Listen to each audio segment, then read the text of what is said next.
A New York State judge on Wednesday reversed her own decision to keep journalists out of the start of the Trump Organization's upcoming trial, where the company will defend the way its corporate security guards beat up protesters on Manhattan's Fifth Avenue. Bronx Justice Doris M. Gonzalez, reading her opinion in court, said, "Closure of the courtroom to the press means closure of the courtroom to the public, and implicates statutory and constitutional concerns, jury selection as an integral part of the trial." Earlier in the hearing, Gonzalez indicated that she feels jurors don't need to be hidden away from the public when they answer questions about their beliefs in court.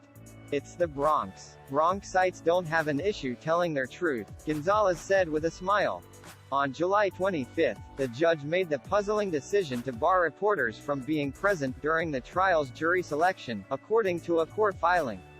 Gonzalez, who serves as the administrative judge of Bronx County's civil court, said the proceedings would happen in private. That spurred journalists in the room to ask if she would reconsider, but they were denied the ability to speak up in court, or even submit handwritten letters. That, in turn, prompted National Public Radio to ask a lawyer to intervene. Trial set for Allen Weisselberg, the Trump Organization's ex-money man. Last Wednesday, media attorney Robert D. Ballin submitted a letter to the judge requesting a special hearing. In his letter, he recounted how his attempts to formally enter the court case were rebuffed when a judge's clerk inexplicably referred him to a court spokesman. The court's directive that voir dire in this case be closed violates the First Amendment right of public access and is also procedurally deficient, Ballin wrote. On Friday, Gonzalez ordered attorneys to show up the following week to discuss the matter. The upcoming trial is the result of a years-long battle to finally drag the Trump company into court, something he was able to put off for years during his presidency. The case centers around the way protesters, angry at his infamously racist remarks when he declared his candidacy in June 2015 and called Mexicans rapists, showed up outside Trump Tower weeks later. Although they remained on a public street, Trump Organization security guards walked outside and attacked them.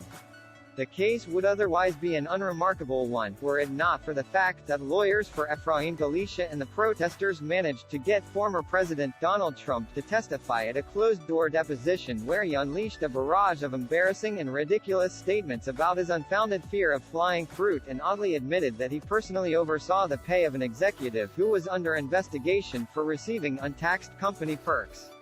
Trump claimed he knew little about the way his security guards roughed up the protesters, but his one-time consigliere, Michael Cohen, made a surprise appearance as a witness late in the case and said Trump lied.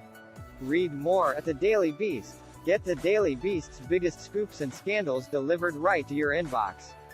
Sign up now. Stay informed and gain unlimited access to The Daily Beast's unmatched reporting. Subscribe.